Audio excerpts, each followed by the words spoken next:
Hi welcome again. आज हम लोग उत्तराखंड के बजट के बारे में विस्तार से जानेंगे, क्योंकि बजट से प्रश्न हमेशा पूछे जाते हैं। आपकी परीक्षा 29 जून को है, इसलिए आपको बजट वाले पोर्शन को ध्यान से देख लेना चाहिए।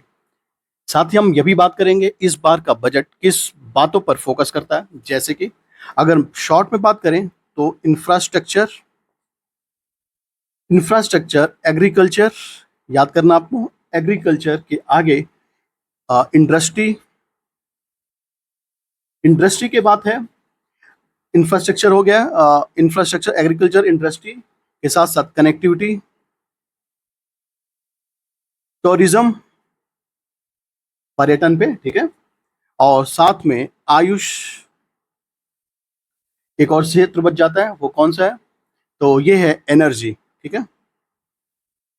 इन 7 बातों पर इस बार फोकस किया गया है और इसलिए इसको क्या कहा गया है? सप्तर्षि कहा गया है। इसके बारे में हम लोग आगे देखेंगे। पहले हम लोग देख लेते हैं कि इस बार के बजट में क्या खास है। पहली बार बजट पेश किया गया जो कि 1 लाख करोड़ से ज्यादा का बजट है। और अगर एग्जैक्ट डेटा की बात करें तो ये डेटा है 101,175.33 करोड़ रुपए का बजट इस बार पेश किया गया, जो कि इस बात को बार बार फोकस किया जा रहा है कि 1 लाख करोड़ रुपए से ज्यादा का बजट इस बार का है। पीछे हम लोगों ने बात किया, प्रेमचंद्र अग्रवाल द्वारा ये बजट पेश किया गया 20 फरवरी 2025 को। इसका उद्देश्य जान लीजिए। इसका उद्देश्य बुनियादी ढांचे, जन कल्याण और आर्थिक विकास को बढ़ावा देना, साथ ही साथ वित्तीय स्थिरता को सुनिश्चित करना इस बार का बजट का उद्देश्य है। वित्तीय ढांचा की बात करें या वित्तीय खाके की बात करें तो ये ज्ञान पर निर्भर है। ज्ञान का फुल फॉर्म क्या? इकोनॉमिक्स है, यानी GYAN। ये ज्ञान का मतलब है गरीब, युवा, Y फॉर युवा, A फॉर अन्नदाता और N फॉर नारी। इन 5 क्षेत्रों या 5 बेनिफिशियरीज के लिए इस बात पर फोकस करता है। इसके बाद से एक और थीम लाइन है नमो। नमो के अंतर्गत क्या है? तो N फॉर है नवाचार, A फॉर है आत्मनिर्भर और M फॉर है महान विरासत और O फॉर है ओजस्वी। इन बातों पर फोकस किया जा रहा है। यानी 3 हम लोगों ने की पॉइंट देखा। पहला तो सप्तर्षि मॉडल जिसको कहा गया, जिसमें क्या क्या है? इंफ्रास्ट्रक्चर है, एग्रीकल्चर है, इंडस्ट्री है, कनेक्टिविटी है, उसके साथ साथ एनर्जी है। एनर्जी के बाद आपका आयुष है, आयुष के बाद एक और ये टूरिज्म है, टूरिज्म, ठीक है। तो आप एक बार देख लेंगे इसको। तो ये 7 फील्ड ये हुए। उसके बाद से वित्तीय खाका, जिस ज्ञान और नमो 2 कीवर्ड्स पे भी आधारित है। बजट में कृषि, जिसकी हम लोगों ने पीछे बात किया, कृषि, उद्योग, ऊर्जा, अवसंरचना, कनेक्टिविटी, पर्यटन, आयुष, जिन्हें सप्तर्षि की संज्ञा दी गई है, इसी पर आधारित है। तो 3 की पॉइंट है। तो है सप्तर्षि, दूसरा है नमो और तीसरा है ज्ञान। पीछे हम लोगों ने ये भी बात कर लिया कि इस बार का बजट 1 लाख करोड़ से ज्यादा है, जो कि पिछले वर्ष की तुलना में 13% ज्यादा है। यानी 2024-25 की तुलना में इस बार 2025-26 का बजट की साइज 13% ज्यादा है। इसके अलावा कुछ की पॉइंट्स भी देख लेना चाहिए आपको। यूसीसी यानी यूनिफॉर्म सिविल कोड के लिए 30 करोड़ रुपए का बजट का आवंटन किया गया है। स्टार्टअप वेंचर के लिए 20 करोड़ रुपए का बजट आवंटन है। प्रवासी उत्तराखंड परिषद के लिए 1 करोड़ रुपए का बजट आवंटन है। शारदा परियोजना के बारे में जान लीजिए, जो कि इंपॉर्टेंट है, जिसको रिवर फ्रंट डेवलपमेंट प्रोजेक्ट भी कहा जा रहा है। ये इसके लिए 10 करोड़ रुपए का बजट का आवंटन किया गया है। यह परियोजना बेसिकली पर्यटन को बढ़ावा देने के लिए गंगा व शारदा नदी को जोड़ने का प्लान है। आगे की बात है कि भारतीय न्याय संहिता हेतु 20 करोड़ रुपए का बजट आवंटन है। महिला एम्पावरमेंट के लिए पिछले बार की बजट की तुलना में इस बार 16.66% वृद्धि दर्ज की गई है और वृद्धि के बाद लगभग 16,911 करोड़ रुपए का बजट आवंटन किया गया महिला एम्पावरमेंट के लिए। यानी जेंडर बजटिंग के लिए पिछले बार की तुलना में 16.66% वृद्धि की गई है। और ये वृद्धि अगर रुपए में बात करें तो 16,911 करोड़ का प्रावधान किया गया है। 2025-26 के दौरान टोटल व्यय यानी बजट का साइज जितना है, यानी 1,11,75 करोड़ रुपए का बजट का प्रावधान है, जो कि पिछले वर्ष की तुलना में 4% अधिक है। पिछले वर्ष यह बजट की साइज कितनी थी? 89,230 करोड़ था। अब हमें देख लेना चाहिए कि टोटल व्यय जो है उसमें राजस्व व्यय कितना है और पूंजीगत व्यय कितना है। राजस्व व्यय टोटल 59,954.65 करोड़ रुपए और पूंजीगत व्यय 41,220.68 करोड़ रुपए हैं। ये हो गए टोटल व्यय। अब देखते हैं कुल प्राप्तियां यानी पैसे आते कहाँ से हैं, इसके बारे में जान लेना चाहिए। राजस्व प्राप्तियां हैं 62,540 करोड़ और पूंजीगत प्राप्तियां हैं 38,494.21 करोड़ रुपए। अब तक हम लोगों ने टोटल व्यय यानी कितना व्यय होता है, बजट का साइज देखा हम लोगों ने और कितनी प्राप्तियां हैं इसको देखा। तो हमें राजस्व आधिक्य कितना हो जाएगा, 2585 करोड़ रुपए रेवेन्यू सरप्लस है, 2585 करोड़। अब इंपॉर्टेंट फैक्ट है कि राजकोषीय घाटा, इस प्रकार के सवाल पूछे जाते हैं, बाकी वो जानने के लिए फैक्ट है। जीएसडीपी का 2.94% राजकोषीय घाटा है जीएसडीपी का। प्राथमिक घाटा 5614 करोड़ है। इसके बाद अब हमें ये जान लेना चाहिए जो बजट का साइज है 1,11,75 करोड़ रुपए, वो आएगा कहाँ से सारे पैसे। राज्य सरकार द्वारा जो लगाया गया स्वयं का कर है वह टैक्सेशन यानी 29.38%, लोक ऋण पब्लिक डेप्थ 23.2%, केंद्रीय सरकार से सहायता प्राप्त अनुदान ये 22.30% और केंद्रीय करों में राज्यांश ये है 19.46%। कभी कभार ऐसे सवाल पूछे जाते हैं कि जो रुपए आते हैं यानी जो बजट का साइज है उसमें सबसे ज़्यादा पैसे का कलेक्शन कहाँ से होता है, तो आपको ये याद रखना चाहिए सीक्वेंस में। राज्य का खुद का लगाया हुआ टैक्स कर राजस्व और दूसरा पब्लिक डेप्थ और तीसरा है ये केंद्रीय सरकार द्वारा सहायता व अनुदान जो मिलता है उससे, और चौथे नंबर पर कौन है, केंद्रीय करों का राज्यांश।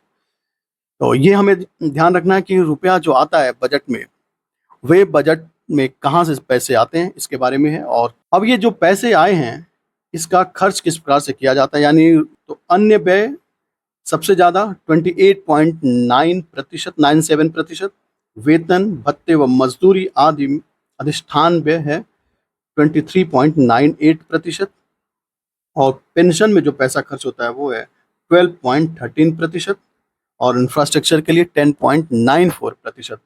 देखिए इसमें भी ऐसा सवाल पूछा जाता जो पैसा कहाँ खर्च किया जाता है उसका सीक्वेंस ऑर्डर बताना है, तो सबसे ज़्यादा हो जाएगा अन्य व्यय। अगर आपके सवाल में अन्य व्यय नहीं देता है तो पहले स्थान पर हो जाएगा वेतन भत्ते व मजदूरी अधिष्ठान व्यय, यानी इसको पहले नंबर पर कर लेंगे। लेकिन अगर ऑप्शन में देगा अगर अन्य व्यय स्किप कर देता है तो आपको यहाँ से फर्स्ट सेकेंड और थर्ड करेंगे। ऐसे क्या होगा, अन्य व्यय पहले स्थान पर है, दूसरे स्थान पर वेतन भत्ते व मजदूरी, तीसरे स्थान पर है पेंशन और चौथे स्थान पर है इंफ्रास्ट्रक्चर। इन क्षेत्रों में सबसे ज़्यादा पैसा खर्च होता है। केवल उन्हीं बातों को पढ़ेंगे जो कि आपकी परीक्षा में आने की संभावना हो, बाकी पढ़ने के बहुत सारे हैं, बहुत सारे योजनाएं परियोजनाएं जिसके लिए बजट का आवंटन किया गया है, चाहे तो आप उसको अगर देखना चाहें तो देख सकते हैं। अब बात करेंगे हम लोग आर्थिक समीक्षा की। आर्थिक समीक्षा पहले हम लोग जान लेते हैं कि पर कैपिटा इनकम उत्तराखंड का क्या है। तो 2023-24 में 2,46,178 रुपये और राष्ट्रीय स्तर पर यह है 1,84,205 रुपये। ऐसे ही 2024-25 के लिए 2,74,064 रुपये और राष्ट्रीय स्तर पर बात करें तो 2,01,62 रुपये पर कैपिटा इनकम है। अगर डेटा पूछता है कि उत्तराखंड का पर कैपिटा इनकम कितना है तो 2023-24 के आंकड़ों के अनुसार 2,46,000 और 24-25 के हिसाब से तो 2,74,000। पहले इस टाइप के सवाल बहुत पूछे जाते थे, अभी कभी कभार ऐसे सवाल पूछे जाते हैं। अर्थव्यवस्था में विभिन्न क्षेत्रों का योगदान, अब हमें ये जान लेना है कि अर्थव्यवस्था में प्राथमिक क्षेत्र का योगदान कितना है। जीएसडीपी में प्राथमिक क्षेत्र कितना योगदान देता है, तो ये देता है 19.8%। द्वितीय क्षेत्र यानी सेकेंडरी ये 43.2% और टर्सरी सेक्टर ये 46.7% जो है ये अर्थव्यवस्था में अपना योगदान देते हैं।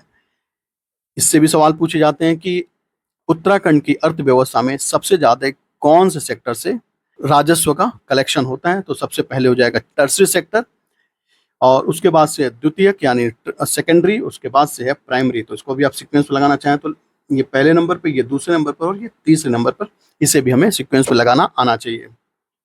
विकास दर की बात कर लें, ग्रोथ रेट ये है 7.8% 23-24 के आधार पे, और इस साल यानी 24-25 में 6.6% जो है संभावित है। ग्रोथ रेट क्या है? ग्रोथ रेट 6.6% इस बार संभावना है 2024-25 के लिए, और 7.8% रहा है 2023-24 के दौरान।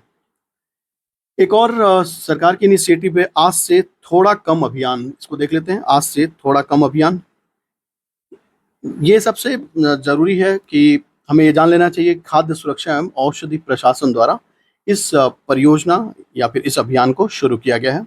इसका उद्देश्य है जो आप अतिरिक्त नमक लेते हैं उसमें थोड़ी कमी करना, चीनी में थोड़ी कमी करना, और वसा की मात्रा में थोड़ा कमी करना, यानी फैट इनटेक को कम करना, जिससे कि हृदय रोग, मधुमेह और उच्च रक्तचाप पर नियंत्रण किया जा सके। अधिक सॉल्ट, अधिक चीनी आपके स्वास्थ्य के लिए हमेशा से हानिकारक रहा है, इस पर थोड़ा नियंत्रण पाया जा सके, इसलिए इस योजना का नाम रखा आज से थोड़ा कम अभियान।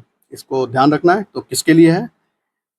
चीनी, नमक और फैट की मात्रा को कम इंटेक करने के संदर्भ में ये योजना की शुरुआत की गई है। इसमें यह भी जान लेना चाहिए, ये योजना जो है मुख्यतः चार धाम यात्रा करने वाले मार्गों पर जो तीर्थ यात्री होते हैं उनके स्वास्थ्य को ध्यान में रखकर इस प्रकार की योजना को शुरू की गई है। वाइन पर्यटन की शुरुआत की गई है। वाइन पर्यटन हम जानेंगे क्या है, इसके पहले यह जान लीजिए वाइन पर्यटन की शुरुआत कोटद्वार से की गई है। इसका मेन उद्देश्य यह है कि जो वाइन प्रेमी हैं और वह देखना चाहते किस प्रकार से वाइन का उत्पादन होता है, तो उन्हें इस वाइन के इतिहास के बारे में, उत्पादन प्रक्रिया और विभिन्न प्रकार के वाइन का स्वाद लेने का अवसर दिया जाएगा, ताकि इस प्रकार से वाइन टूरिज्म को बढ़ावा दिया जा सके। पर्यटन के अनुभव को आगे बढ़ाने के लिए इकाइयों के आसपास मतलब जो ये इकाई स्थापित की जाएंगी, जैसे कि कोटद्वार में वाइन प्रोडक्शन यूनिट स्थापित किया जाएगा, और इसी के आसपास गेस्ट हाउस और अन्य होटल भी स्थापित किए जाएंगे, ताकि पर्यटकों का आकर्षण बढ़े। और ये अगर सफल होता है तो इसके बाद बागेश्वर और चंपावत में भी ऐसी यूनिट खोलने का विचार किया जा रहा है। आगे आप देख लेते हैं कुछ जगहों का नाम परिवर्तित किया गया। पहले हम देख लेते जैसे कि हरिद्वार जनपद में औरंगजेबपुर का नाम बदलकर शिवाजी नगर कर दिया गया, गाजीवाला का नाम बदलकर आर्यनगर कर दिया गया, चांदपुर का नाम बदलकर ज्योतिबा फूले नगर कर दिया गया। और भी बहुत सारी जगहों के नाम बदले गए, अगर आप इसको देखना चाहें तो देख सकते हैं। इसके अलावा कुछ और भी फैक्ट्स हैं, जैसे कि नेट न्यूट्रलिटी को हासिल करने के लिए उत्तराखंड सरकार ने आइसलैंड के साथ एक समझौता किया गया, जिससे कि नेट कार्बन न्यूट्रलिटी को कम किया जा सके। रामायण वाटिका को कहाँ पर स्थापित किया जाएगा, तो ये आपको जान लेना चाहिए कि हल्द्वानी में रामायण वाटिका स्थापित करने की योजना है। धार्मिक पर्यटन को बढ़ावा देने के लिए एक कॉरिडोर, जिसको शारदा कॉरिडोर के नाम से विकास किया जा रहा है या विकसित किया जा रहा है, उसमें कौन कौन सी नदी होंगी, गंगा और शारदा नदी के मुहाने पर यह कॉरिडोर बनाया जा रहा है धार्मिक पर्यटन को बढ़ावा देने के लिए। यूके की यानी उत्तराखंड की पहली बर्ड गैलरी यानी पक्षी गैलरी कहाँ पर स्थापित की जा रही है? देहरादून में। इसे आपको याद करना चाहिए, देहरादून में पहली पक्षी गैलरी बनाई जा रही है। उत्तराखंड के मुख्य सचिव आनंद वर्धन हैं, अभी हाल ही में नियुक्त हुए। अंतर्राष्ट्रीय हॉकी के कैरियर में संन्यास लेने वाली खिलाड़ी कौन सी है? वंदना कटारिया। अंतर्राष्ट्रीय प्रवासी उत्तराखंड ये कहाँ पर मनाया गया? देहरादून में। उत्तराखंड के रत्न द्रोण पुरस्कार किसे दिया गया है? पत्रकार जीवन राम को। हिमालय प्रहरी सम्मान किसे प्रदान किया गया है? तो ये दिया गया है कुंवर प्रसून को। उत्तराखंड में पहली बार राष्ट्रीय अंतरिक्ष दिवस कब मनाया गया और कहाँ पर मनाया गया? तो ये जान लीजिए, अल्मोड़ा में मनाया गया। एक और फैक्ट देख लीजिए कि उत्तराखंड की पहली सुपर नेचुरल हॉरर फिल्म कौन सी है? वो है असगार, जो कि गढ़वाली भाषा की है। एक और इम्पोर्टेंट फैक्ट देख लीजिए कि हाल ही में उत्तराखंड के एक कृषि वैज्ञानिक हैं जिन्होंने दुनिया में सबसे महंगी मशरूम का एक प्रजाति उगाई है। उनका नाम क्या है? तो ये है नवीन पटवाल। इनका नाम याद करना चाहिए आपको, नवीन पटवाल। इन्होंने दुनिया में सबसे महंगी मशरूम की एक प्रजाति उत्पादित की है या फिर एक नई प्रजाति उगाई है जिनका नाम है नवीन पटवाल। ये आपको याद कर लेना चाहिए कि हाल ही में उत्तराखंड सरकार ने तीर्थ यात्रियों के स्वास्थ्य की देखरेख के लिए किस योजना की शुरुआत की है, तो इसका नाम है ई स्वास्थ्य धाम। ये किसके लिए शुरुआत किया गया, तो तीर्थ यात्रियों के स्वास्थ्य की देखभाल के लिए ई स्वास्थ्य धाम नाम की एक योजना की शुरुआत की गई है। हम लोगों ने देखा था धार्मिक पर्यटन को बढ़ावा देने के लिए कॉरिडोर को स्थापित किया गया है, जो कौन कौन सी नदी पर होगा, तो गंगा व शारदा नदी का कॉरिडोर बनाया जाएगा। ये बजट से संबंधित कुछ इंपॉर्टेंट फैक्ट है जो कि आपकी परीक्षा के लिए इंपॉर्टेंट हैं। साथ ही इसका पीडीएफ डिस्क्रिप्शन बॉक्स में अटैच कर दिया गया, चाहे तो वहां से आप डाउनलोड कर सकते हैं। देखिए, इसमें बहुत सारी चीज़ों को स्किप किया गया जो कि आपकी परीक्षा के लिहाज से इंपॉर्टेंट नहीं है। उन्हीं बातों को कवर किया गया जो कि आपकी परीक्षा में आने की संभावना ज़्यादा रहती है। सो आज के लिए बस इतना ही। मिलते हैं नेक्स्ट वीडियो में, जिसमें कि उत्तराखंड के वन रिपोर्ट, साथ ही साथ राष्ट्रीय वन रिपोर्ट के बारे में भी विस्तार से चर्चा की गई है। चाहे तो आप हमारे साथ कनेक्ट हो सकते हैं। So thanks for watching. Thank you very much.